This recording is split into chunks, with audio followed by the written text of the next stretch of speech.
നഗരമ്പാറ forest സ്റ്റേഷനിൽ നിന്നും സ്ഥാനക്കയറ്റത്തോടെ സ്ഥലം മാറ്റം ലഭിച്ച Nagarampara forest range deputy grade officer PK. സലീമിന് യാത്രയയപ്പ് നൽകി. നഗരമ്പാറ, നേര്യമംഗലം, മുള്ളരിങ്ങാട് സ്റ്റേഷനുകളിലെ ഉദ്യോഗസ്ഥർ യാത്രയയപ്പിൽ പങ്കെടുത്തു. 27 വർഷത്തെ സർവീസ് പൂർത്തീകരിച്ചപ്പോൾ സ്ഥാനക്കയറ്റത്തോടു കൂടിയുള്ള സ്ഥലമാറ്റമാണ് Nagarampara forest deputy grade range officer PK. സലീമിന് വനം വന്യജീവി വകുപ്പ് നൽകിയത്. 1998 ബാച്ചിൽ സർവീസിൽ പ്രവേശിച്ച പി.കെ. സലീം എറണാകുളം, ഇടുക്കി ജില്ലകളിൽ ഉൾപ്പെടെ നിരവധി ഫോറസ്റ്റ് സ്റ്റേഷനുകളിൽ സേവനം അനുഷ്ഠിച്ചിട്ടുണ്ട്. 27 വർഷം സർവീസിൽ പൂർത്തീകരിക്കവെയാണ് 13 മാസം സർവീസ് ബാക്കി നിൽക്കെ സ്ഥാനക്കയറ്റത്തോടൊപ്പം സ്ഥലമാറ്റവും ലഭിച്ചത്. ഡെപ്യൂട്ടി റേഞ്ച് ഫോറസ്റ്റ് ഓഫീസറായിട്ടാണ് സ്ഥാനക്കയറ്റം ലഭിച്ചിരിക്കുന്നത്.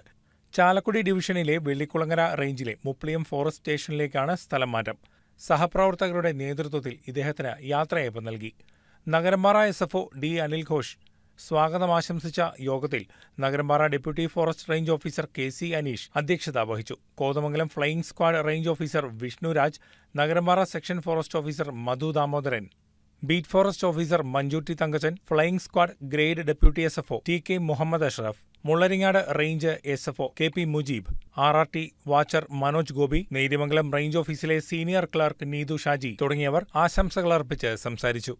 നഗരമ്പാറ ബി.എഫ്.ഒ. സോണി ജോസ് കൃതജ്ഞത രേഖപ്പെടുത്തി. News desk KCV news.